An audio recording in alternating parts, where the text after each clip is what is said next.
Hello दोस्तों, आज का हमारा टॉपिक है महत्वपूर्ण रासायनिक अपक्रियाएं, जो केमिस्ट्री में बहुत ही जरूरी होता है और ये हमें बोर्ड परीक्षा में 5 से 6 नंबर जरूर देकर जाता है। तो इस वीडियो में जितने नाम वाली रिएक्शनें हैं उन सभी को हम इस वीडियो में कवर करेंगे। और ये वीडियो आप सभी लोग अगर देख लिए तो इससे बाहर आपको कोई दूसरी वीडियो देखनी नहीं पड़ेगी, क्योंकि इसमें रासायनिक अपक्रिया के जितनी भी नाम वाली रिएक्शनें हैं सभी रासायनिक अपक्रियाओं को एक एक करके हम समझेंगे। तो जो ये सब लिखी है इन सभी रिएक्शनों के बारे में हम इस वीडियो में पढ़ेंगे। जैसे वुड अपक्रिया हुई, फ्रैगलेंट अपक्रिया हुई, ये सभी रिएक्शन बोर्ड परीक्षा के लिए बहुत ही जरूरी होती है। तो आओ हम एक एक करके इनके बारे में पढ़ते हैं। तो सबसे पहले हम पढ़ते हैं वुड अपक्रिया के बारे में। तो आओ सबसे पहले हम पढ़ते हैं वुड अपक्रिया के बारे में। तो जब वुड अपक्रिया होती है, जब एल्किल हैलाइड के दो अणु की अपक्रिया सोडियम से करवाते हैं तो एल्केन का निर्माण होता है। चलो तो आओ हम पढ़ते हैं सबसे पहले वुड्स अपक्रिया के बारे में। तो जो वुड्स अपक्रिया होती है, जब एल्किल हैलाइड के दो अणु की अपक्रिया ईथर की उपस्थिति में सोडियम धातु से कराते हैं तो एल्केन का निर्माण होता है। इस अपक्रिया को वुड्स अपक्रिया कहते हैं। तो देखो इनमें पहले रिएक्शन लिख लें, फिर आराम से थ्योरी लिख लें। जो एल्किल हैलाइड होता है, एल्किल हैलाइड का सूत्र होता है भैया RX, ये हुआ हमारा एल्किल हैलाइड।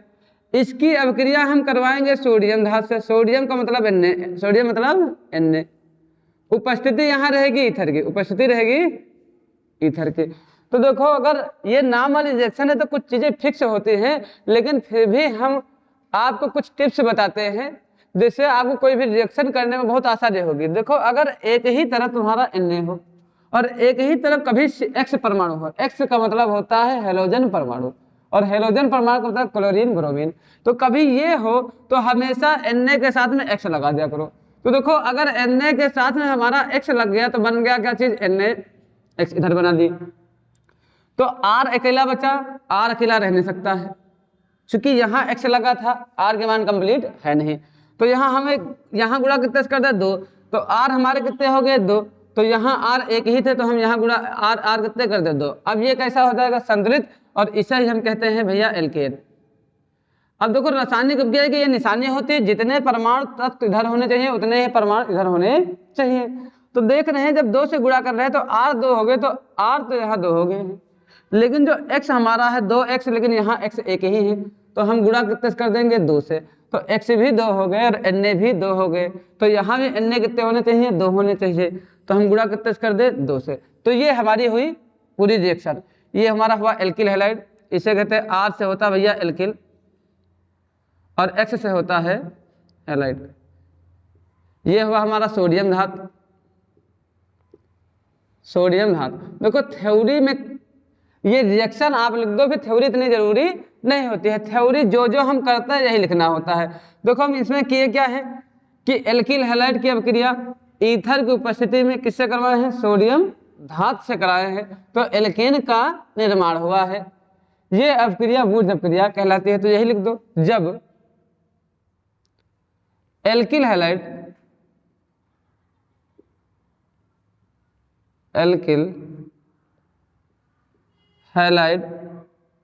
अपक्रिया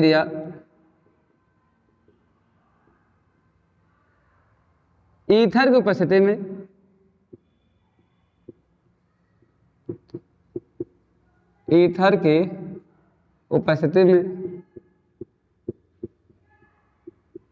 सोडियम धातु से कराते हैं, सोडियम धातु से कराते हैं तो एल्केन का निर्माण होता है, एल्केन का निर्माण होता है। तो ये हमारी वुड्स अपक्रिया हुई। अगर हम यहाँ R के मान पुट कर दें तब भी देखो R का मतलब होता है कार्बन, जैसे R यहाँ पे लिख दे, हम लिख दे CH3 R है एक प्रकार का एल्किल समूह है, लिख दे CH3। कार्बन 2 भी कर सकते थे भैया। X का मतलब जैसे क्लोरीन ब्रोमीन आयोडीन में से कुछ भी रख दो। इसके बाद ये हमारा क्या हुआ Na, ये हुआ Na। मतलब चाहे ये लिख दो भैया चाहे ये लिख दो, यहाँ पर केवल इनके सबके मान पुट कर दिए हैं। RCH3 लिख दिए हैं, X की जगह हम Cl लिख दिए हैं। Cl लिखो या Br लिखो, Na हो गया। जो जो यहाँ पर देखो हम क्या बताया, अगर कभी भी Na हो तो Na के साथ में Cl लगेगा, तो आप सभी लोग तुरंत बनाओ NaCl, NaCl बन गया। अब यहाँ Cl हुआ, देखो CH3 बचा केवल CH3। अब पता है कार्बन भैया बांड कितने लेता है, 4 ना तो 4 से कम ना तो 4 से ज्यादा, और यहाँ कार्बन के बांड कितने हैं, 3 ही हैं, तो यहाँ संतुलित नहीं है, मतलब ये बांड लेना चाहता, तो यहाँ हम गुणा कितने से कर दे, 2, तो CH3 भी कितने हो गए, 2, तो यहाँ एक CH3 लगाए, CH3 हमारे कितने हो गए, 2, ये CH3 2 हो गए। जितने परमाणु इधर होने चाहिए इतने ही परमाणु इधर होने चाहिए। देखो यहाँ 2 से गुणा के तो Cl भी 2 हो गए, तो यहाँ गुणा कितने से कर दो, 2, जैसे यहाँ किए हैं अन्य के आगे 2 कर दे, तो यहाँ भी कितने कर दे, 2। तो ये हमारी हुई वुर्ज अपक्रिया। आप सभी लोग इसका स्क्रीनशॉट ले लो, इसके बाद हम करवाए फ्रैकलैंड अपक्रिया, फ्रैकलैंड अपक्रिया।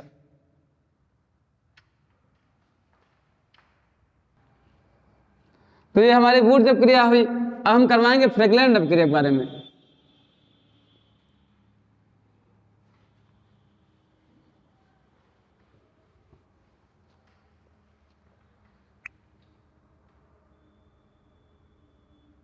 फ्रैकलैंड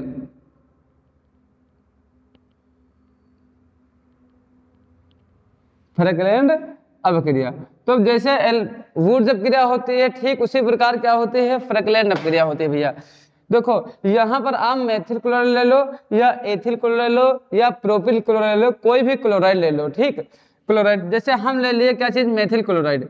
मेथिल क्लोराइड का भैया जैसे सूत्र हो गया हमारा CH3Cl। देखो एक का कोई भी क्लोराइड लेना है, मतलब कोई भी एल्किल हैलाइड का तत्व लेना है, चाहे आप एथिल क्लोराइड ले लो, चाहे प्रोपिल क्लोराइड ले लो, चाहे मेथिल क्लोराइड ले लो। जैसे हम ले लिए यहाँ पर एक कार्बन है, तो एक के लिए क्या लगता है, मैथ, और मैथ में लगा इन, तो नाम क्या हुआ, मैथिल, और Cl से क्या हो गया, क्लोराइड, तो बन गया मेथिल क्लोराइड।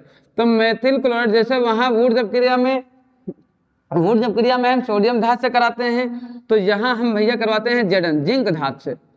उपस्थिति वही रहेगी ईथर, वही ईथर की उपस्थिति। देखो याद करने एक ही जुगाड़ है भैया। देखो फ्रैकलैंड कहोगे तो इसमें N आएगा नहीं, N आएगा ना, तो N नहीं लेना है, Na नहीं लेना है, ये सोचो। वुर्ज अपक्रिया में Z आएगा, मतलब Z नहीं लेना है, Z नहीं लेना। उस आधार पर आप सभी लोग याद कर सकते हो, ठीक। नहीं तो देखो ये हुई मेथिल क्लोराइड, ये हुआ हमारा जिंक धातु,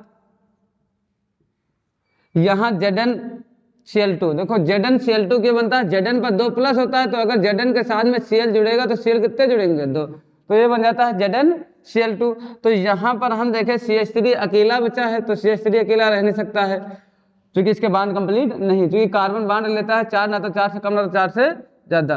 तो यहाँ गुणा कितने से कर दे, 2 से, तो यहाँ CH3 हमारे कितने हो गए, 2, CH3 हो गए 2।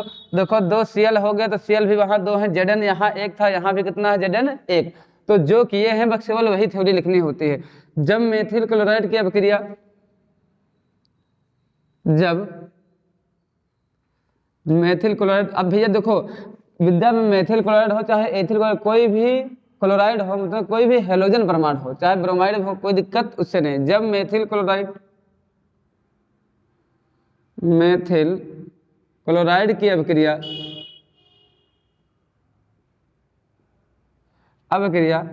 ईथर की उपस्थिति में, उपस्थिति किसकी है, ईथर की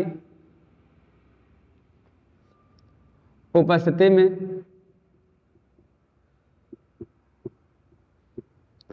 जिंक धातु से कराते हैं, जिंक धातु से कराते हैं, तो एल्केन प्राप्त होता है, एल्केन प्राप्त होता है। तो ये हमारे हुई भैया फ्रैकलैंड अपक्रिया। तो इन सबका इनका स्क्रीनशॉट ले लो, इसके बाद हम इसके नेक्स्ट रिएक्शन करवा वुर्ज फिटिंग अपक्रिया। देखो अगर आप सभी लोग ये वीडियो देख ले तो इसके बाद आपको कोई दूसरी वीडियो नहीं देखनी पड़ेगी, क्योंकि इस वीडियो में हम सारी जितने भी नाम वाली रिएक्शन हैं उन सभी रिएक्शनों को हम करवाएंगे भैया। और ये अगर रिएक्शन आ गई तो रिएक्शन ये से देखो ये नाम में नहीं, जैसे हम किसी भी पदार्थ का रासायनिक गुण लिखना है तब भी ये कई रिएक्शन है उसमें कॉमन हो जाएंगे। अब हम करेंगे वुर्ज फिटिंग अपक्रिया, वुर्ज फिटिंग अपक्रिया। तो ये रिएक्शन होती है, ये रिएक्शन कई टाइप से पूछी जाती है। देखो वुड फिटिंग अपक्रिया में क्या होता है, एक वुड अपक्रिया वाली रिएक्शन करवा ही दी है। वुड अपक्रिया में क्या होता है, जब एल्किल हैलाइड, दो एल्किल हैलाइड की अपक्रिया सोडियम धातु से करवाते हैं तो एल्केन का निर्माण होता है। तो उसी प्रकार वुड फिटिंग अपक्रिया होती है, वहां पर एक अगर एल्किल हैलाइड लेंगे तो एक आपको लेना पड़ेगा एरोमेटिक हैलाइड, जैसे करवा रहे, जैसे कि ये हुआ हमारा बेंजीन के ऊपर Cl, बेंजीन के ऊपर Cl, तो इसे देखो Cl हुआ तो Cl के लिए हम लगाते हैं भैया क्लोरो, और इस पूरे परमाणु को हम कहते हैं बेंजीन। तो इसका नाम पूरा क्या हुआ, क्लोरो बेंजीन। ये क्लोरो बेंजीन हुआ। वुड अपक्रिया में किससे करवाते थे, Na से, तो वुड फिटिंग अपक्रिया में भी किससे करवाएंगे, Na से ही करवाएंगे। इसके बाद देखो ये एक प्रकार का हमारा एरोमेटिक हैलाइड हुआ। अब हम ले लेंगे कोई एलिफेटिक हैलाइड, जैसे कि क्या ले लें, मेथिल क्लोराइड, मेथिल क्लोराइड, जैसे CH3Cl, CH3Cl।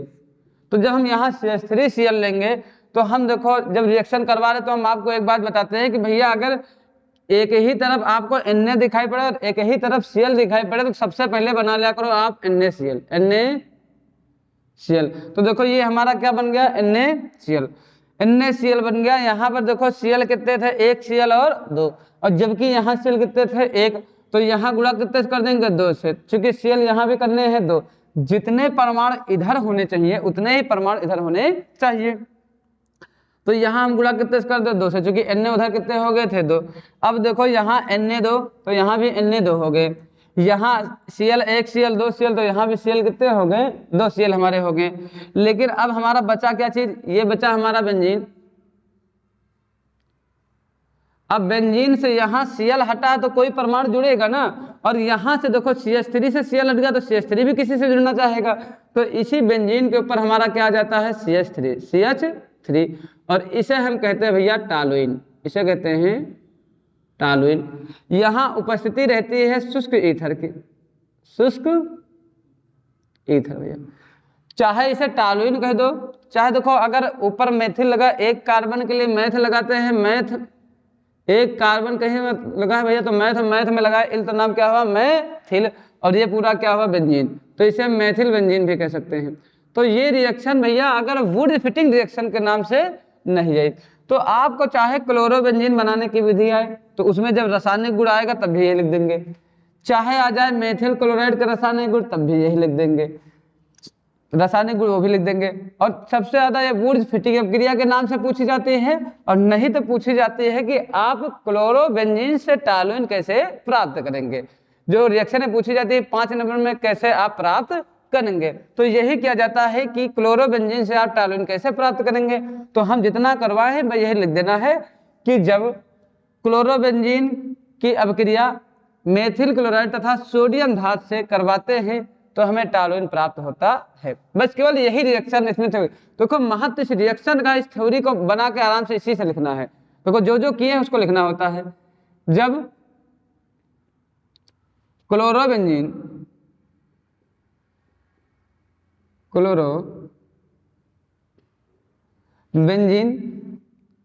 की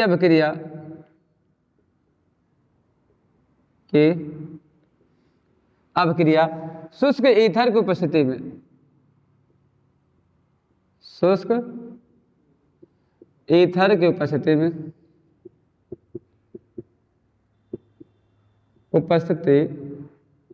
में ये हमारा क्या हुआ, एक कार्बन है तो भैया ये मेथिल और Cl से क्या हो जाएगा, क्लोराइड। जब क्लोरोबेंजीन की अपक्रिया शुष्क ईथर की उपस्थिति में मेथिल क्लोराइड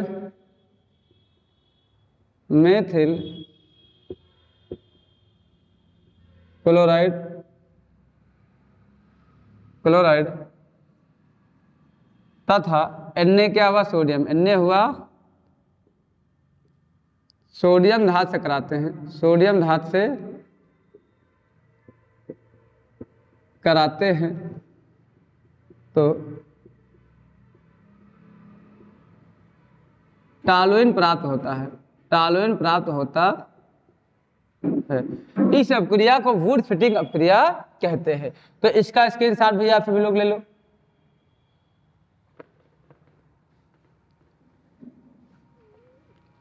अब पढ़ेंगे सेंडमायर अपक्रिया के बारे में। और सेंडमायर अपक्रिया बहुत जरूरी है। सेंडमायर अपक्रिया हमको 5 नंबर देकर जाती है। वो कैसे?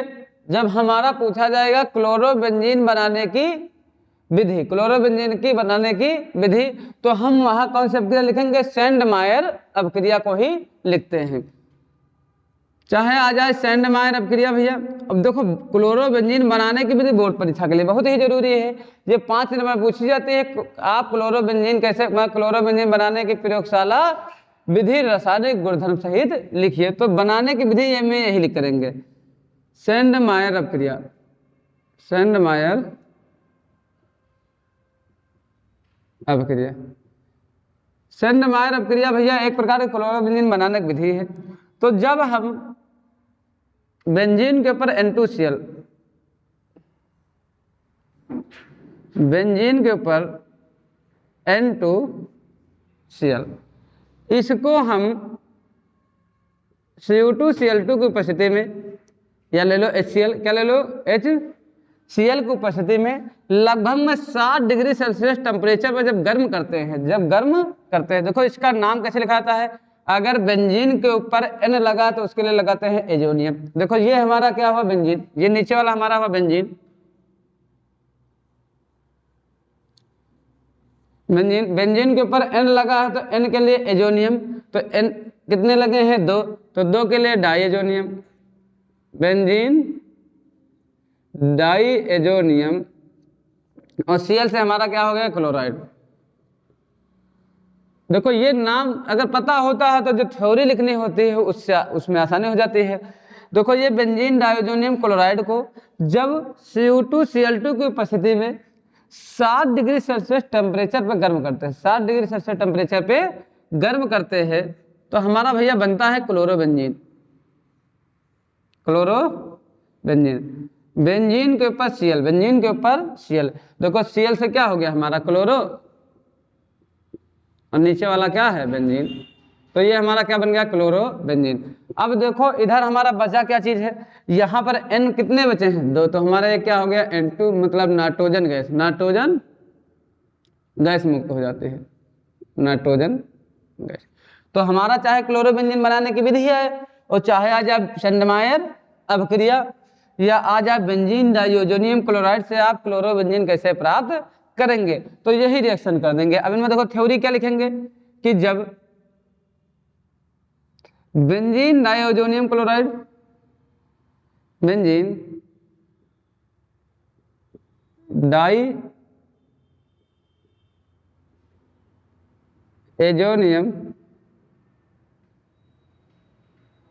क्लोराइड को Cu2Cl2 या HCl या HCl की उपस्थिति में, HCl की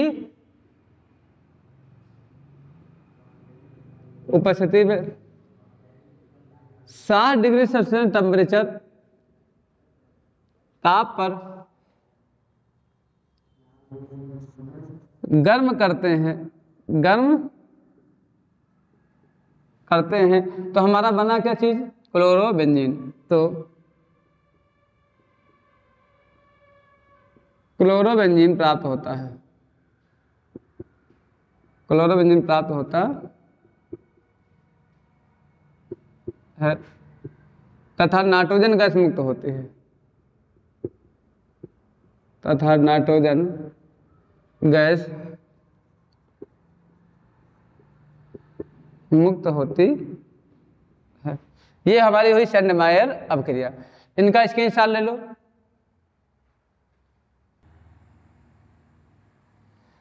अब हम पढ़ेंगे गाटरमैन अपक्रिया। क्योंकि जिस प्रकार सेंडमायर अपक्रिया होती है उसी प्रकार भैया क्या होती है? गाटरमैन अपक्रिया। देखो उनमें हम कुछ करेंगे नहीं भैया, देखो वहां पर केवल उपस्थिति चेंज होती है। जो गाटरमैन अपक्रिया होती है, गाटरमैन अपक्रिया, देखो यहाँ जो हम अभी करवाए हैं सेंडमायर अपक्रिया में, वहां उपस्थिति किसकी होती है? Cu2Cl2 और HCl की उपस्थिति होती है।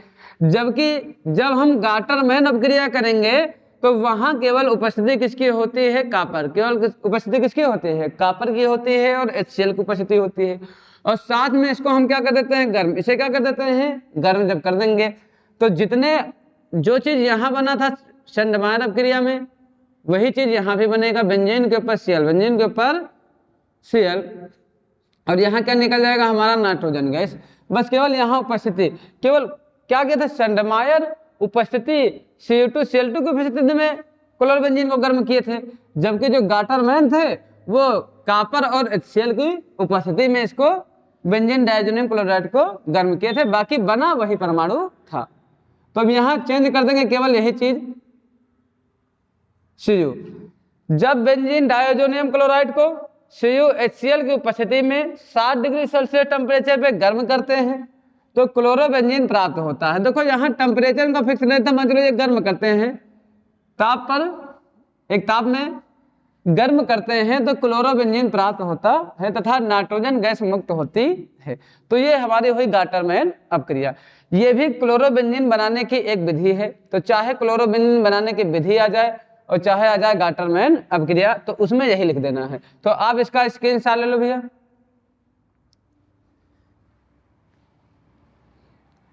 अब डालो विलियमसन संश्लेषण अपक्रिया। देखो विलियमसन संश्लेषण अपक्रिया जिस प्रकार सेंडमायर अपक्रिया जरूरी थी, 5 नंबर में पूछी जा सकती थी, उसी प्रकार भैया विलियमसन संश्लेषण अपक्रिया भी है। क्योंकि जो विलियमसन संश्लेषण अपक्रिया होती है, विलियमसन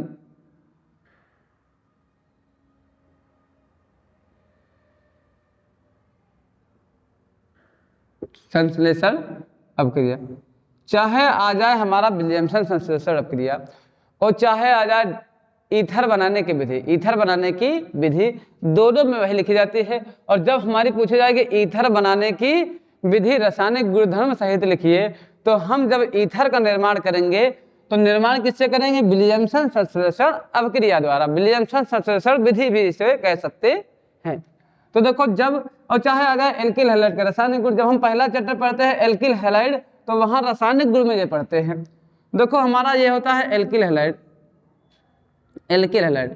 जब हम एल्किल हैलाइड की अपक्रिया हम करवाते हैं RONA से,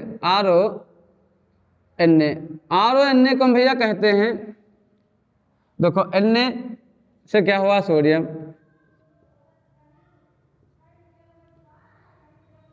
sodium alkoxide, sodium alkoxide, ये हमारा क्या हुआ, R से क्या हो जाएगा, एल्किल, और X से हमारा क्या हो गया, हैलाइड, एल्किल हैलाइड। तो जब हम एल्किल हैलाइड की अपक्रिया सोडियम एल्का ऑक्साइड से कराते हैं, तो हम इससे पहले भी आपको बता चुके हैं एक बात कि अगर आपको कहीं पर भैया Na दिखाई पड़े और X दिखाई पड़े, NaX, तो तुरंत क्या बना दो, NaX। तो यहाँ हमारा क्या बन जाएगा, Na के साथ में X लग जाएगा, Na के साथ में X। अगर ये भी नहीं पता है तो भैया आपको रिएक्शन प्लस माइनस में भी हम तोड़ कर बता देंगे। देखो ये पता होना चाहिए कि कभी भी X है तो X हमेशा टूटता है माइनस। X का मतलब होता है क्लोरीन, ब्रोमीन, आयोडीन में। तो चाहे भैया देखो यहाँ X हुआ तो X किस में टूट जाएगा, जैसे माइनस, X किस में टूट गया, माइनस। तो R हमारा किस में टूट जाएगा, प्लस। अगर किसी पदार्थ में एक भाग माइनस में है तो दूसरा भाग किस में हो जाएगा, प्लस में हो जाएगा। तो X हो गया माइनस में, तो हमारा R किस में हो गया, प्लस में। जो कभी भी Na हमेशा होता है प्लस में, Na हमेशा प्लस में। तो बाकी बचा क्या चीज, RO, तो RO हमारा किस में हो जाएगा, माइनस में। और हमें एक बात पता है कि प्लस और माइनस से यौगिक बनता है, तो हम इसका प्लस ले ले तो ये क्या हो जाएगा, माइनस। क्योंकि इस माइनस से चिपकेगा नहीं, क्योंकि वही चीज बन जाएगा तो कोई मतलब नहीं निकलेगा। और हमें पता है केवल प्लस और माइनस से हम मिलकर यौगिक का निर्माण करते हैं। तो R के साथ में क्या लग गया, RO था, इसी में हमारा क्या लग गया, R, तो इसे हम कहते हैं भैया ईथर। तो इस प्रकार प्लस माइनस तोड़कर भी कर सकते हैं। देखो ये पता होना चाहिए कि कुछ चीजें प्लस, देखो Na हमेशा प्लस में होता है, तो अगर किसी पदार्थ का एक भाग प्लस में है तो उसका बचा भाग माइनस में हो जाएगा। X होता है माइनस में, तो R किस में हो जाएगा, प्लस में। देखो R अगर कभी भी प्लस और माइनस एक दूसरे को आकर्षित करते हैं तो ये हुआ प्लस और ये हुआ माइनस। तो R के साथ में R हो गया, Na के साथ में हमारा कौन लग गया, X, तो बन गया NaX। और इसे भैया हम कहते हैं ईथर, इसे कहते हैं ईथर। तो इनमें यही शब्द लिख दो, जब एल्किल हैलाइड की अपक्रिया, जब एल्किल हैलाइड की अभिक्रिया, एल्किल हैलाइड की अभिक्रिया सोडियम एल्का ऑक्साइड से कराते हैं, सोडियम एल्का ऑक्साइड से कराते हैं तो ईथर का निर्माण होता है, ईथर का निर्माण होता है। देखो ये रिएक्शन केवल विलियमसन संश्लेषण अपक्रिया के लिए ही नहीं, चाहे आ जाए हमारी विलियमसन संश्लेषण अपक्रिया, और चाहे आ जाए ईथर बनाने की विधि भैया, और चाहे आ जाए एल्किल हैलाइड के रासायनिक गुण। एल्किल हैलाइड के रासायनिक गुण ही तो ये हुए, तो यही रिएक्शन हम कर देंगे। अगर हम यहाँ R का मान पुट करें तो R का मान, चूंकि कभी कभी हमसे कह देता है dimethyl ether, dimethyl ether, तो R का मतलब हम बता चुके हैं, R एक प्रकार का एल्किल समूह है, तो एल्किल समूह के सामने चाहे एक कार्बन वाला यौगिक लिखो चाहे दो कार्बन वाला, तो इसे हम यहाँ R का मतलब क्या लिख दे, CH3, चाहे ये लिख देना भैया चाहे ये लिख देना। तो R का मतलब CH3 और X का मतलब Cl, X का मतलब Cl, Br में से कुछ भी कर देते हैं, R है, O है, Na है। तो यहाँ जैसे जैसे बना है कि भैया Na के साथ में कौन लग गया है, Cl, देखो R का मान यहाँ भी पुट कर देंगे, जैसे R का मान यहाँ भी क्या लिख दे, CH3, तो हम जानते हैं Na के साथ में क्या लग गया, Cl, NaCl, हमारा बचा क्या चीज, CH3OCH3, जहां जहां R था वहां क्या कर दिया, CH3, तो इसका नाम क्या हो गया हमारा, डाई मेथिल ईथर। देखो यहाँ एक कार्बन के लिए मेथिल, तो दो मेथिल, और तो डाई मेथिल ओ से हमारा क्या हो गया, ईथर। तो ये हमारी विलियमसन संश्लेषण अपक्रिया हुई। इसका आप सभी लोग स्क्रीनशॉट ले ले।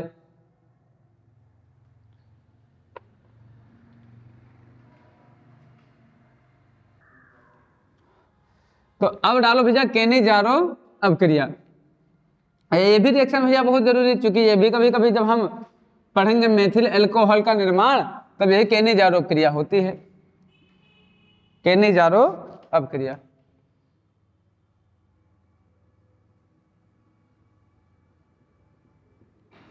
केनिजारो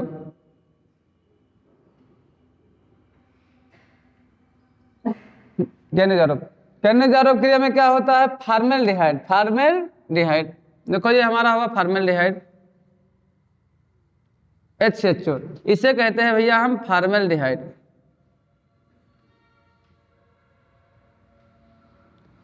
फार्मेल्डिहाइड, इसकी अपक्रिया हम करवाते हैं NaOH से, NaOH एक प्रकार का क्या है, क्षार है, NaOH एक प्रकार का क्षार है। तो हमारा यहाँ बनता है मेथिल एल्कोहल, CH3OH, यहाँ हम गुणा करते कर देते हैं 2 से, गुणा कर दिए 2, जितने परमाणु इधर होने चाहिए उतने ही परमाणु इधर होने चाहिए। तो देखो यहाँ भैया बन जाता है HCOONA, HCOONA। अब मिला दो, देखो दोनों तरफ बराबर हैं। देखो यहाँ 2 से गुणा कर तो कार्बन कितने हो गए, 2, तो 1 कार्बन और 2 कार्बन हो गए हमारे। यहाँ 1 हाइड्रोजन 2 हाइड्रोजन, 2 से गुणा कर तो 2 दूनी 4 हाइड्रोजन और 1 5 हाइड्रोजन, तो 3 और 1 4 और 1 हमारा हाइड्रोजन हो गया 5। ऑक्सीजन यहाँ 2 से 2 का नाम 2 और 1 3 ऑक्सीजन, तो यहाँ भी क्या हो गया 3 ऑक्सीजन। इसका जो भैया नाम होता है, एक कार्बन है, एक के लिए मेथ में लगा इल, तो नाम का मेथिल, OH से क्या हो जाएगा, एल्कोहल, तो ये हमारा हुआ मेथिल एल्कोहल। इसके बाद इसका नाम होता है Na से हो गया सोडियम, Na से सोडियम। कहीं भी HCOO आए तो उसके लिए लगाते हैं फार्मेट, तो इसका नाम हो गया सोडियम फार्मेट। जैसे हमारा आ जाए HCOO, तो यहाँ इसका नाम क्या हो जाएगा, कैसे क्या हो जाएगा, पोटेशियम फार्मेट, पोटेशियम फार्मेट, तो इसका नाम है सोडियम फार्मेट। तो इसमें केनिजारो अपक्रिया किसे कहते हैं, जब फार्मेल्डिहाइड की अपक्रिया किसी क्षार से कराते हैं तो मेथिल एल्कोहल का निर्माण होता है। इस अपक्रिया को केनिजारो अपक्रिया कहते हैं। तो चाहे हमारा आ जाए फार्मेल्डिहाइड के रासायनिक गुण, तब भी यही लिख देंगे, चाहे आ जाए मेथिल एल्कोहल का निर्माण, मेथिल एल्कोहल का निर्माण, तब भी यही रिएक्शन उसमें हम कर देंगे भैया, ठीक। तो यही लिख दो जो करवाए हैं, जब फार्मेल्डिहाइड की अपक्रिया, फार्मेल्डिहाइड की अपक्रिया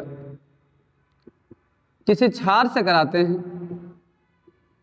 किसी क्षार से कराते हैं, या तुम कह दो कि डायरेक्ट लिख दो कि जब फॉर्मल्डिहाइड की अभिक्रिया NaOH से कराते हैं, NaOH से कराते हैं, तो मेथिल अल्कोहल प्राप्त होता है।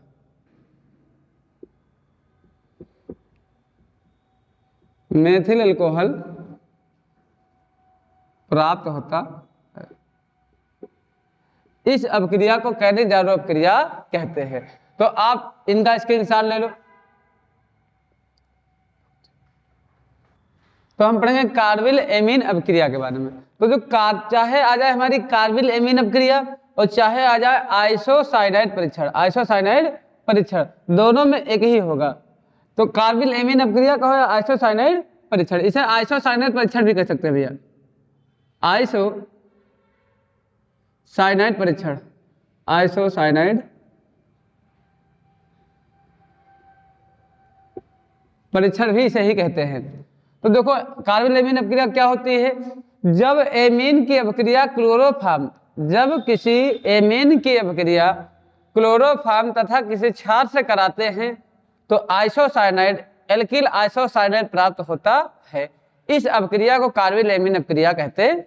देखो कोई भी एमीन ले लो, जैसे हम एमीन जानते हो भैया, जैसे हो गया हमारा CH3CH2NH2, ठीक है। मैथ और एथ दो कार्बन है तो एथ हुआ, एथ में लगा इल तो नाम क्या हुआ एथिल, NH2 के लिए क्या लगाते हैं एमीन। एथिल एमीन की अभिक्रिया क्लोरोफॉर्म, क्लोरोफॉर्म का सूत्र होता है CHCl3, CHCl3, इसे कहते हैं क्लोरोफॉर्म। क्लोरोफॉर्म की अभिक्रिया किसी क्षार से कराते हैं, क्षार अर्थात KOH ले लो चाहे NaOH ले लो। तो हम आपको एक बार पहले ही बता चुके हैं, चाहे भैया N हो या हो Na हो चाहे K हो, अगर K है तो तुरंत KCl बन जाएगा, Na है तो तुरंत NaCl। तो जाहिर सी बात है कि यहाँ KCl पहले बनेगा, तो यहाँ बना लो पहले KCl। तो जब हम KCl बना लिए तो यहाँ देखो KCl कितने हैं, Cl कितने हैं 3, तो इधर भी Cl कितने होने चाहिए 3, तो यहाँ गुणा करते कर दो 3, 3 से गुणा के तो K भी हमारे कितने होंगे 3, तो यहाँ गुणा करते कर दो 3। देखो जो सबसे पहले आइसोसाइनाइड बना, देखो एक कार्बन ये हुआ CH3CH2, यहाँ पर N है और यहाँ का C, तो क्या बन जाएगा NC, CH3CH2NC। यहाँ 3 से जब हम गुणा किए तो K कितने हो गए 3 और Cl भी कितने हो गए 3, तो ये तो हमारा कंप्लीट हो गया। इसका नाम होता है मैथ और एथ, तो हमारा एथ से माना एथ में इल लगाए तो नाम क्या हुआ एथिल, और कहीं भी NC लग जाता है तो उसके लिए लगाते हैं आइसोसाइनाइड, आइसोसाइनाइड। अब देखो अब जितने परमाणु इधर होने चाहिए उतने ही परमाणु इधर होने चाहिए। जब देखो यहाँ CH3CH2 था, यहाँ का N और यहाँ का C, तो क्या बन गया NC। अब देखो हम हाइड्रोजन कंप्लीट करें, देखो यहाँ जितने तत्व तो इधर होने चाहिए उतने तत्व तो इधर होने चाहिए। तो देखो यहाँ हाइड्रोजन कितने हुए 3 2 5 2 7 और 7 और 1 8, 7 और 1 8 हो गए, और 3 से गुणा कर दो 8 3 11, 8 3 11 हो गए।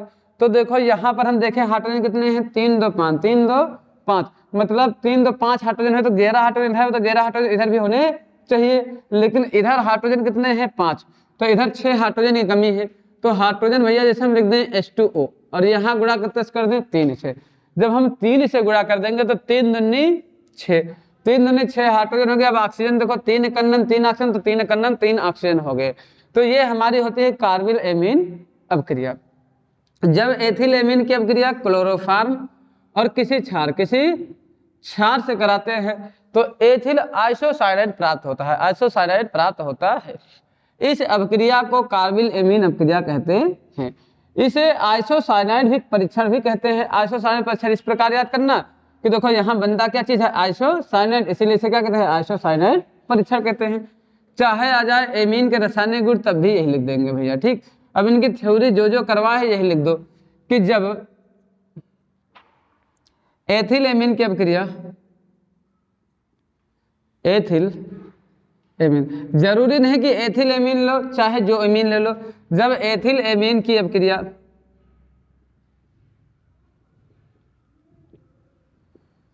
अभिक्रिया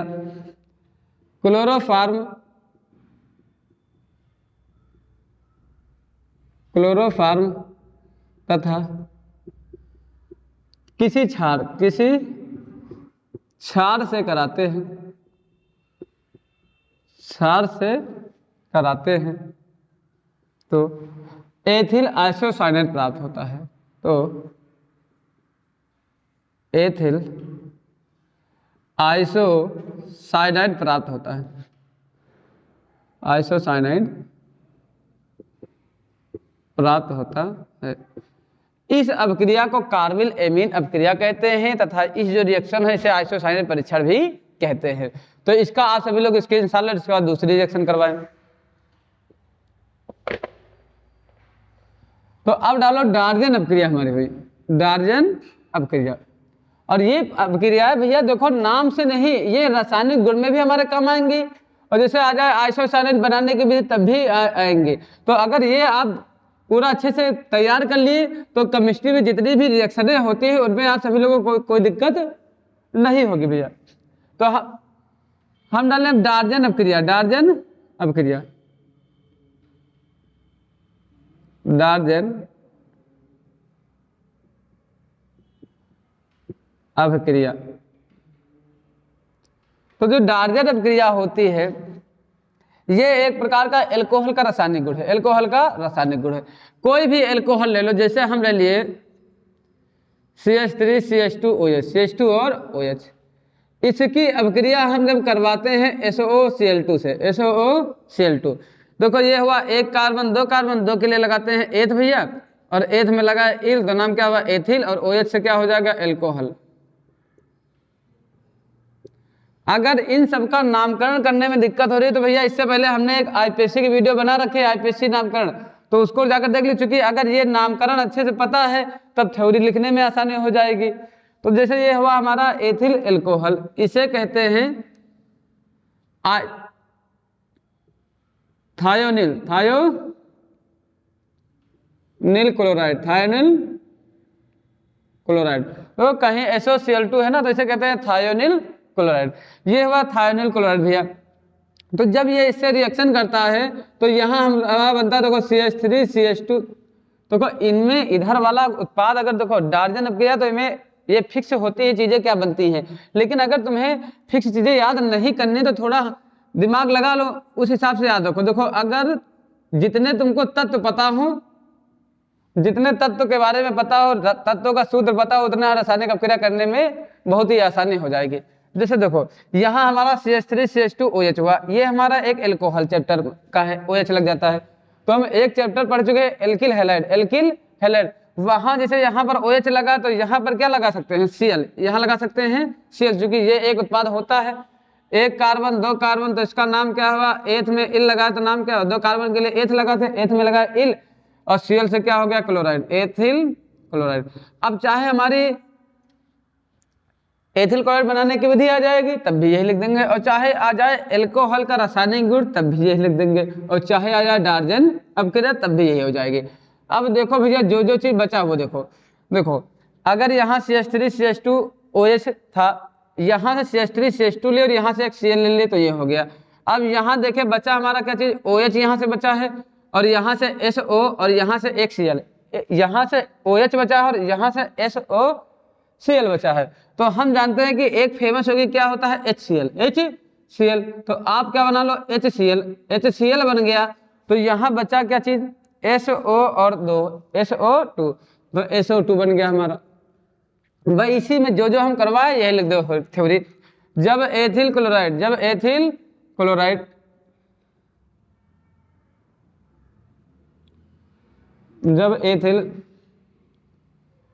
एथिल एल्कोहल, एल्कोहल की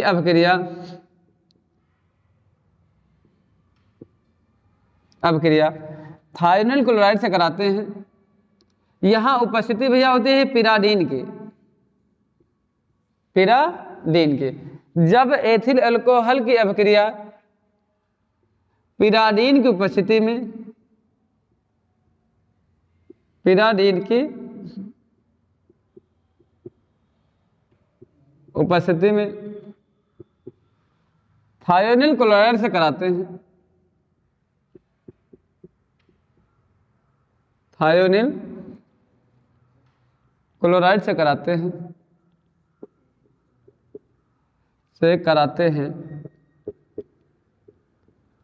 तो एथिल क्लोराइड प्राप्त। देखो हम मुख्य उत्पाद के बारे में लिखते हैं, बाकी जो चीजें निकलती है उससे मतलब नहीं होता है। तो एथिल क्लोराइड प्राप्त होता है, प्राप्त होता है। तो इसका भी भैया आप स्क्रीनशॉट ले लें।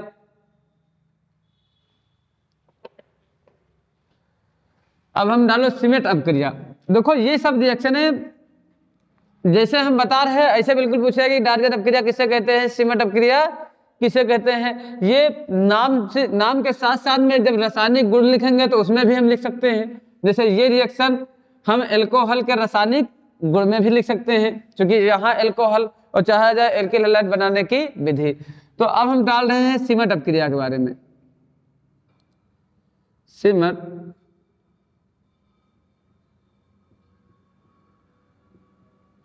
अपक्रिया, जो सीमेंट अपक्रिया हुई तो अब हम पढ़ेंगे सीमेंट अपक्रिया के बारे में। भैया ये रिएक्शन बहुत ज्यादा जरूरी इसलिए है क्योंकि जब हम प्राइमरी एमीन बनाने की विधि पढ़ेंगे तो वहां पर यही सीमेंट अपक्रिया ही प्राइमरी एमीन बनाने की विधि हो जाएगी। तो देखो जब हम किसी कार्बोक्सिलिक अम्ल की अपक्रिया हम करवाते हैं हाइड्रोजोइक अम्ल से करवाते हैं तो उस अपक्रिया को सीमेंट अपक्रिया कहते हैं। तो जब हम करवाते हैं तो हमारा प्राप्त होता है एमीन। तो ये है एमीन बनाने की विधि भी है भैया, सीमेंट अपक्रिया भी है और कार्बोक्सिलिक अम्ल का रासायनिक गुण। तो कार्बोक्सिलिक अम्ल होता है, यह कोई भी अम्ल ले लो, कार्बोक्सिलिक अम्ल का मतलब ये होता है पीछे COOH। जैसे हम ले लिए CH3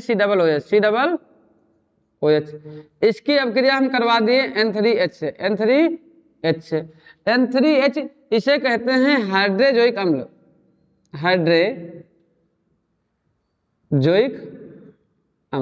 ये हमारा क्या हुआ एसिटिक अम्ल।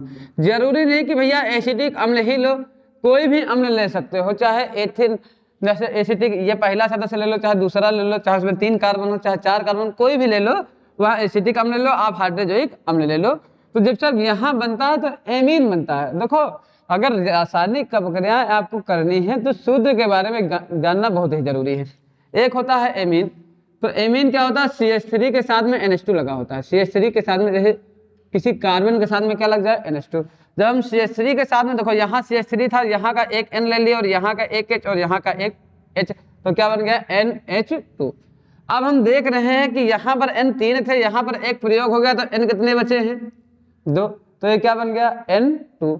इसके बाद देखा जाए देखो यहाँ CH3 लिए थे, यहाँ का एक N और यहाँ का एक H और यहाँ का एक H, तो NH2 बना दिए थे, तो हमारा यहाँ N2 बचा था तो N2 निकाल दिए। अब देख रहे हैं C और O2 बचे हैं और CO2 से बनने वाला सबसे प्रमुख है कौन है CO2 कार्बन डाइऑक्साइड, इसे शुष्क बर्फ भी कहते हैं। ये हमारी नाइट्रोजन गैस हुई, ये एक कार्बन है, एक के लिए क्या कहते हैं मैथ, और मैथ में लगा इल तो नाम क्या हुआ मेथिल, NH2 के लिए क्या बना है एमीन। तो इनमें क्या हुआ है जब एसिटिक अम्ल की अपक्रिया हाइड्रोजन कराते हैं तो मेथिल एमीन प्राप्त होता है। जरूरी नहीं कि भैया एसिटिक अम्ल ले लो, कोई भी कार्बोक्सिलिक अम्ल आप ले लो बस, ठीक। चाहे आप एसिटिक अम्ल ले लो कि जैसे, तो जब कार्बोक्सिलिक अम्ल की अपक्रिया, जरूरी नहीं कि आप यहाँ भैया कार्बोक्सिलिक अम्ल ही लिखो, यहाँ एसिटिक अम्ल भी लिख सकते हो। जब कार्बोक्सिलिक अम्ल की अपक्रिया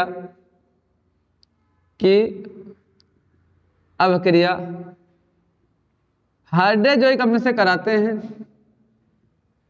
हाइड्रोजोइक अम्ल से कराते हैं, हाइड्रोजोइक अम्ल से कराते हैं तो एमीन प्राप्त होता है, एमीन प्राप्त होता है। प्राप्त होता है। इस अपक्रिया को सिमट अपक्रिया कहते हैं। देखो यहाँ पर हम आपको मेथिल एमीन लिखा तो हम यहाँ मेथिल एमीन नहीं लिखे। अगर आप यहाँ एसिटिक अम्ल लिखना, एसिटिक अम्ल, तो क्या लिखना, मेथिल एमीन। मतलब जब कोई भी कार्बोक्सिलिक अम्ल लोगे तो क्या प्राप्त हो जाएगा, एमीन प्राप्त हो जाएगा। इस अपक्रिया को सिमट अपक्रिया भी कहते हैं। चाहे एसिटिक अम्ल का रासायनिक गुण आ जाए, चाहे मेथिल एमीन के बनाने की विधि आ जाए, सब में यही रिएक्शन लिख देंगे। तो इसलिए बहुत ही जरूरी रिएक्शन है भैया। तो इसका स्क्रीनशॉट ले लो, इसके बाद नेक्स्ट रिएक्शन करवाएं।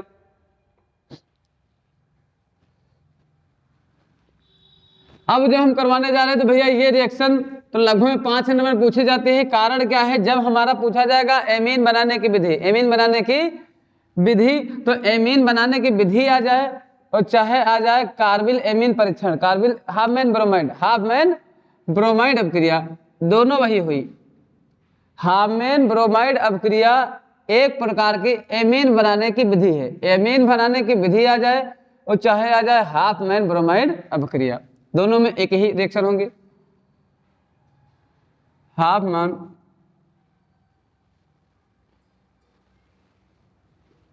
ब्रोमाइड अपक्रिया, हाफमैन ब्रोमाइड अपक्रिया,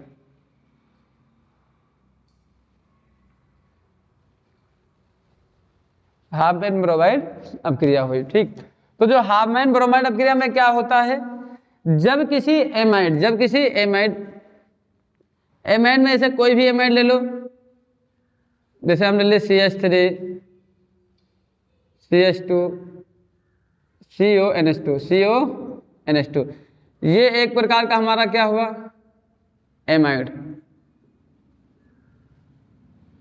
CONH2 की अपक्रिया हम करवाते हैं भैया किसी क्षार, किसी क्षार, और साथ साथ में ब्रोमीन होनी चाहिए, ब्रोमीन और किसी क्षार, ब्रोमीन और किसी क्षार। ये हमारी हुई ब्रोमीन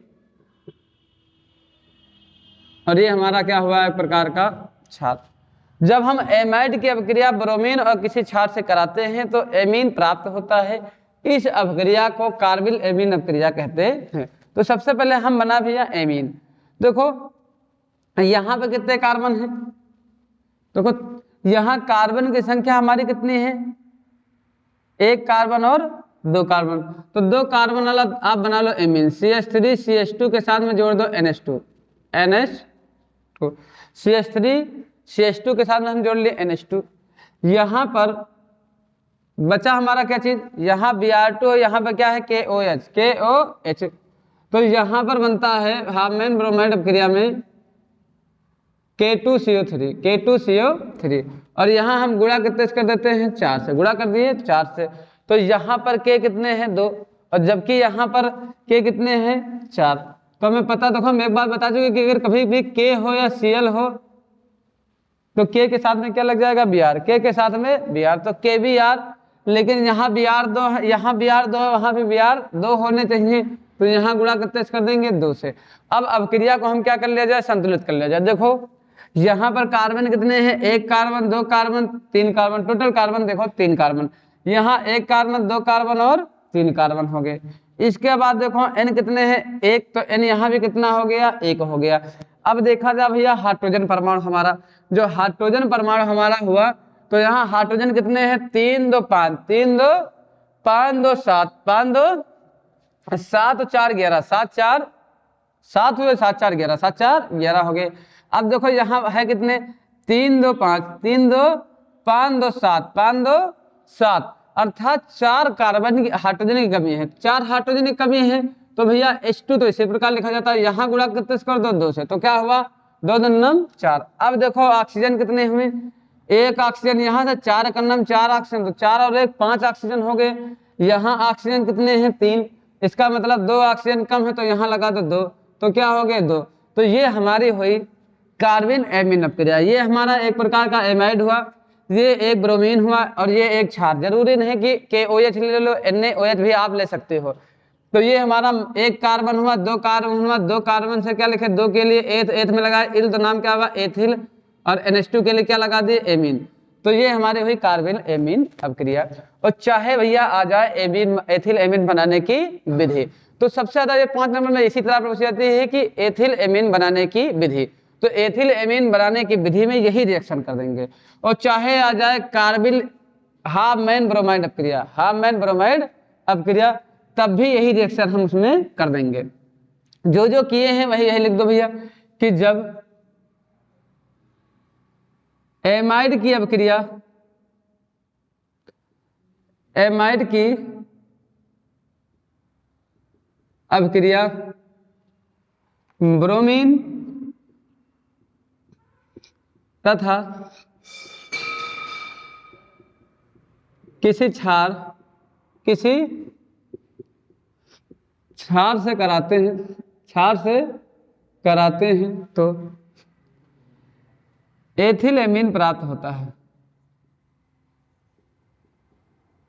एथिल एमीन प्राप्त होता। इस अपक्रिया को हाफमैन ब्रोमाइड अपक्रिया कहते हैं। तो इसका भैया आप सभी लोग ले लो स्क्रीनशॉट।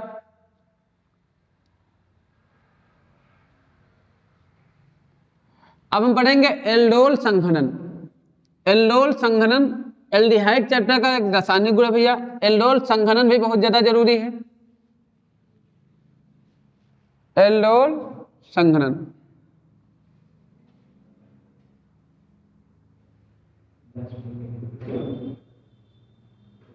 एल्डोल संघनन होता है। एल्डोल जब देखो नाम में पता है एल्डिहाइड, एल्डिहाइड एल्डोल लगभग में सेम सेम मिल रहे हैं। तो जब हम एल्डिहाइड के किन्हीं दो अणु की आपस में अपक्रिया कराते हैं तो एक एल्डोल यौगिक प्राप्त होता है, एक यौगिक प्राप्त होता है जिसे एल्डोल कहते हैं और इस प्रक्रिया को एल्डोल संघनन कहते हैं। लेकिन एल्डोल संघनन केवल उसी एल्डिहाइड का होगा जिसमें अल्फा हाइड्रोजन मौजूद हो, अल्फा हाइड्रोजन मौजूद हो। तो अल्फा हाइड्रोजन वे देखो अल्फा हाइड्रोजन इसमें उसी में होंगे। देखो क्रियात्मक समूह जिस कार्बन से लगा होता है, जिस कार्बन से लगा होता है उससे जो हाइड्रोजन जुड़े होते हैं उसे अल्फा हाइड्रोजन कहते हैं। तो यहाँ पर जिनके पास अल्फा हाइड्रोजन है उन्हीं की अपक्रिया, उन्हीं का क्या होता है एल्डोल संघनन। देखो जैसे क्रियात्मक समूह क्या हुआ हमारा CHO, CHO जिस कार्बन से लगा हो, जैसे अगर हम लिख दे ये H, तो यहाँ पर ये एल्डिहाइड तो है लेकिन ये क्रियात्मक समूह किसी कार्बन से लगा नहीं है, और जो किसी कार्बन से लगा नहीं है तो उसमें अल्फा हाइड्रोजन नहीं है। क्योंकि क्रियात्मक समूह जिस कार्बन से लगता है उससे जो हाइड्रोजन जुड़े होते हैं उसे ही अल्फा हाइड्रोजन कहते हैं, और जिनमें अल्फा हाइड्रोजन होगा उसी का होगा एल्डोल संघनन। तो हम इसमें कोई ऐसा एल्डिहाइड ले लेंगे, जैसे हम ले लिए CH3CHO, CH3CHO, ये हमारा क्या हो गया एसिटेल्डिहाइड, एसिटेल्डिहाइड। जब किसी दो एल्डिहाइड या कीटोन जिसमें अल्फा हाइड्रोजन होता है, अल्फा हाइड्रोजन होता है, जैसे ये हमने लिए कि CH3, तो देखो इसको इस प्रकार ले लो भैया। CH3 को हम क्या ले सकते हैं HCH2, आप CHO लिख दो, क्या लिख दो CHO, ये हुआ। तो यहां से जब ये रिएक्शन करता है, ये भी एसिटेल्डिहाइड है, ये भी एसिटेल्डिहाइड है, एक युग्मित यौगिक का निर्माण करता है। देखो ये CH3 है, यहां से C है, यहाँ का एक H और यहाँ का OH यहाँ से लग जाएगा, यहाँ क्या बन गया OH, क्या बन गया OH, और यहाँ से एक H बचा नहीं। देखो यहाँ था CH3 लिख दिए, ये C था, यहाँ का और यहाँ का H, तो क्या बन गया OH, क्या बन गया OH। यहाँ का एक H था वो कहाँ चला गया ऊपर, मतलब इस प्रकार संतुलित है ना, तो यहाँ पर क्या हो गया, इसके बाद बचा क्या चीज CH2CHO। इस यौगिक को जो यौगिक प्राप्त हुआ इसे हम क्या कहते हैं एल्डोल, इसे क्या कहते हैं एल्डोल, और इस प्रक्रिया को हम एल्डोल संघनन कहते हैं। ये भी एक प्रकार का, देखो ये CH3 ही लगा, केवल हम आपको समझाने के लिए कि यहाँ का और यहाँ का H इस प्रकार हो गया है, इस प्रकार बन गया, इसलिए यहाँ इस प्रकार इसको लिख दिए थे। ये भी एक प्रकार का क्या है एसिटेल्डिहाइड। तो लिख दो भैया, जब दो एल्डिहाइड जिनमें अल्फा हाइड्रोजन पाया जाता है, अल्फा हाइड्रोजन पाया जाता है, जब दो एल्डिहाइड जिनमें अल्फा हाइड्रोजन पाया जाता है, जब उनकी आपस में क्रिया कराते हैं, उनकी आपस में क्रिया कराते हैं तो एल्डोल, एक यौगिक प्राप्त होने से एल्डोल कहते हैं। तो एक एल्डोल यौगिक प्राप्त होता है। इस प्रक्रिया को एल्डोल संघनन कहते हैं। इस प्रक्रिया को एल्डोल संघनन कहते हैं। तो ये हमारा हुआ एल्डोल संघनन भैया। इसका आप सभी लोग स्क्रीनशॉट ले लो, इसके बाद हम इसके नेक्स्ट रिएक्शन करवाए, ये बहुत ही भैया जरूरी है। अब हम करवाएंगे फ्रीडल क्राफ्ट अपक्रिया। फ्रीडल क्राफ्ट अपक्रिया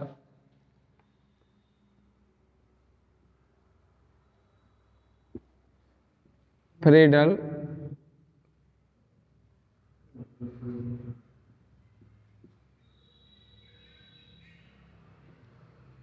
क्राफ्ट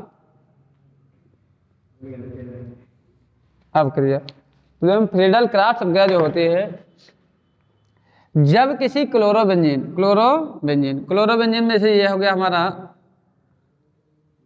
CH3Cl, इसे हम क्या कहते हैं, क्लोरोबेंजीन। जब किसी क्लोरोबेंजीन की अपक्रिया मेथिल क्लोराइड से कराते हैं, उपस्थिति रहती है भैया AlCl3, वो भी कैसा, निर्जल, जिसमें जल की मात्रा ना हो, तो जो हमारा यहाँ बनता है, तो यहाँ पर Cl लगे हैं, Cl लगा रहेगा। देखो अगर यहाँ का CH3 यहाँ पर लगेगा तो यहाँ से हाइड्रोजन परमाणु हटेगा, तो यहाँ पर अगर ये लिख गया CH3, तो यहाँ से बचा H, यहाँ से H निकला और यहाँ से Cl, तो क्या निकल जाएगा, HCl। देखो एक कार्बन है, एक के लिए भैया लगाते हैं मेथिल, तो ये क्या हुआ, मेथिल, और ये पूरा हमारा क्या था, क्लोरोबेंजीन। Cl के लिए क्लोरो, और ये पूरा हुआ क्या, बेंजीन। तो मेथिल क्लोरोबेंजीन प्राप्त होता है। इस अपक्रिया को हम फ्रीडल क्राफ्ट अपक्रिया कहते हैं। जब क्लोरोबेंजीन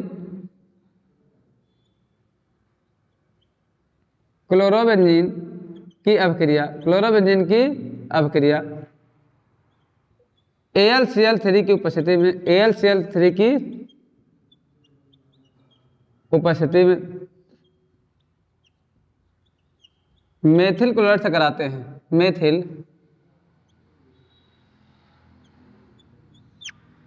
मेथिल क्लोराइड से कराते हैं, तो मेथिल क्लोरोबेंजीन प्राप्त होता है। तो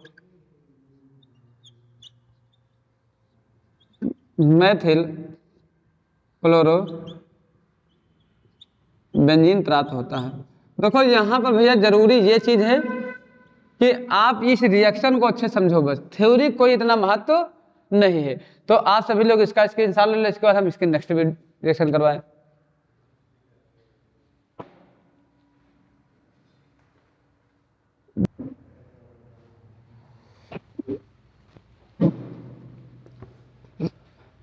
अब हम पढ़ेंगे विहाइड्रोजनीकरण अपक्रिया। विहाइड्रोजनीकरण,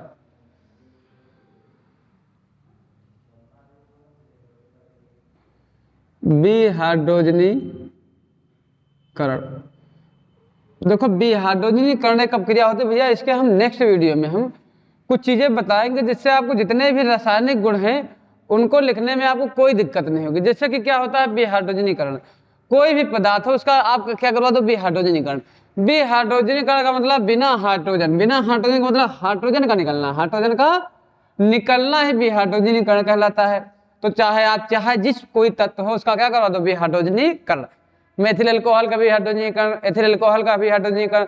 तो इसे कोई भी रासायनिक, किसी पदार्थ का रासायनिक गुण लिखना है, जैसे हमें करना है एथिल क्लोराइड का रासायनिक गुण, लिखना है। तो हम उसका तुरंत क्या करवा दें, बी हाइड्रोजनीकरण। तो बी हाइड्रोजनीकरण का मतलब हम समझ जाएंगे कि हाइड्रोजन का निकलना, हाइड्रोजन का निकलना। तो इससे रासायनिक गुण लिखने में बहुत आसानी हो जाएगी। तो इसके नेक्स्ट वीडियो में हम एक वीडियो लेकर आएंगे कि जिसमें हम सब यही चीजें बताएंगे कि बी हाइड्रोजनीकरण का मतलब क्या होता है, जल अपघटन का मतलब क्या होता है, निर्जलीकरण का मतलब क्या होता है, मतलब इसका मतलब क्या होता है, एक एक रिएक्शन करोगे अच्छे से समझा देंगे, जिससे रासायनिक गुण से आपको कोई दिक्कत नहीं होगी भैया। तो बी हाइड्रोजनीकरण का मतलब जल का निकलना होता है। तो कोई भी एल्कोहल ले लो, जैसे हम ले लिए CH3 CH2OH, इसका हम क्या करवाते हैं, बी हाइड्रोजनीकरण। बी हाइड्रोजनीकरण उपस्थिति किसके ले लो भैया, कॉपर की। टेम्परेचर लगभग में 300 डिग्री सेल्सियस ले लो, नहीं तो ये ना पता तो केवल गर्म का निशान लगा लो। ठीक, यहाँ पर भी हाइड्रोजनीकरण का मतलब हम क्या बता चुके कि हाइड्रोजन का निकलना। तो ये हाइड्रोजन गैस निकल गई। अगर याद करने का तरीका है, यहाँ हाइड्रोजन निकालना तो कोई धातु ले लो, मजबूत आदमी ले लो, यहाँ हाइड्रोजन निकाल के फेंक देगा। तो यहाँ बचा क्या चीज हमारा, देखो CH3 यहाँ क्या बचा, CHO बचा है। तो इसे हम क्या लिख सकते हैं, CHO। ये एक प्रकार का क्या है, एसिटेल्डिहाइड। तो देखो इससे दो काम भैया हो रहे हैं। देखो आता है प्राथमिक, द्वितीयक और तृतीयक एल्कोहल में विभेद। तो हम किस विधि से करेंगे, बी हाइड्रोजनीकरण विधि से। बी हाइड्रोजनीकरण का मतलब अभी बता ही चुके कि हाइड्रोजन का निकलना। तो वहां अगर आ गया हमारा एथिल एल्कोहल का बी हाइड्रोजनीकरण करवाइए, तो हाइड्रोजन को निकाल दो, उपस्थिति किसके ले लो, कॉपर। तो ये हमारा क्या बन गया, एसिटेल्डिहाइड। तो चाहे आ जाए एसिटेल्डिहाइड बनाने की विधि, तब भी यही लिख देंगे। चाहे एथिल एल्कोहल का रासायनिक गुण, तब भी यही लिख देंगे। और चाहे आ जाए बी हाइड्रोजनीकरण विधि किसे कहते हैं, बी हाइड्रोजनीकरण किसे कहते हैं, तब भी यही लिख देंगे। ठीक, तो देखो हम क्या गए हैं कि जब एथिल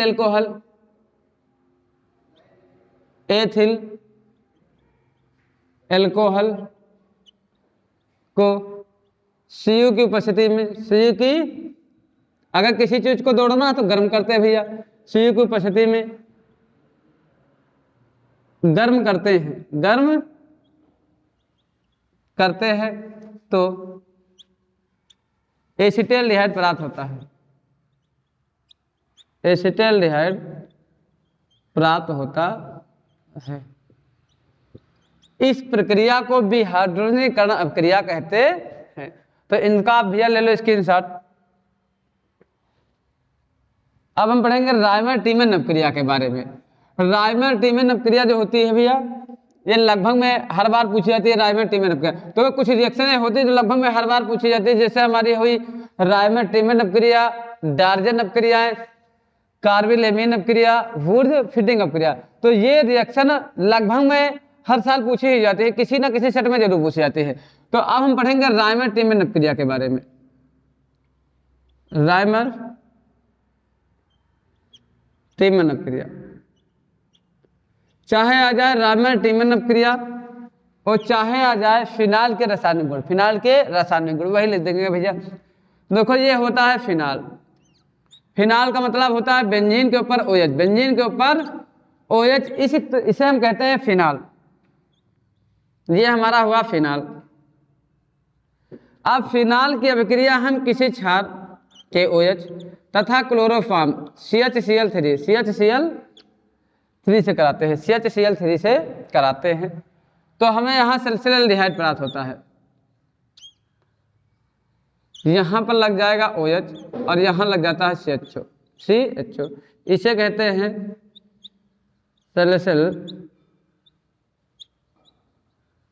सल्फोल्डिहाइड। अब देखो बचा हमारा क्या चीज, देखो यहाँ पर Cl कितने हैं, 3, और यहाँ K कितना है, 1। हम आपको बता चुके कि कभी भी KCl हो तो तुरंत K हो तो तुरंत क्या बना दो, KCl। जब हम यहाँ KCl बन जाएगा तो यहाँ Cl कितने हैं, 3, तो इधर Cl 3, तो इधर भी Cl कितने होने चाहिए, 3, तो गुणा कितने से कर दो, 3। तो यहाँ हमारा K भी कितने हो गए, 3, K भी हमारे हो गए 3, तो इधर भी K कितने होने चाहिए, 3, तो गुणा कितने से कर दो, 3। अब अपक्रिया को संतुलित को जितने तत्व इधर होने चाहिए उतने ही परमाणु उधर होने चाहिए। देखो ये तो यहाँ पर ही है, यहाँ देखे कार्बन 1 है तो यहाँ कार्बन 1 है, ये हो गया। यहाँ हाइड्रोजन देखा जाए 3 कन्नम, 3 हाइड्रोजन और 1 4 हाइड्रोजन। देखो यहाँ पर 1 हाइड्रोजन यही वाला लग गया है, तो यहाँ 4 हाइड्रोजन है, जबकि यहाँ हाइड्रोजन दिखाई नहीं पड़ रहे थे। तो 2 कर दो, यहाँ गुणा कितने कर दो, 2 2 4 हो गया। अब देखा जाए ऑक्सीजन 3 कन्नम 3 ऑक्सीजन, 1 ऑक्सीजन यहाँ प्रयोग हुआ तो ऑक्सीजन कितने बचे 2, तो यहाँ क्या लग दो H2O। तो ये हमारी पूरी अभिक्रिया पूर्ण हुई।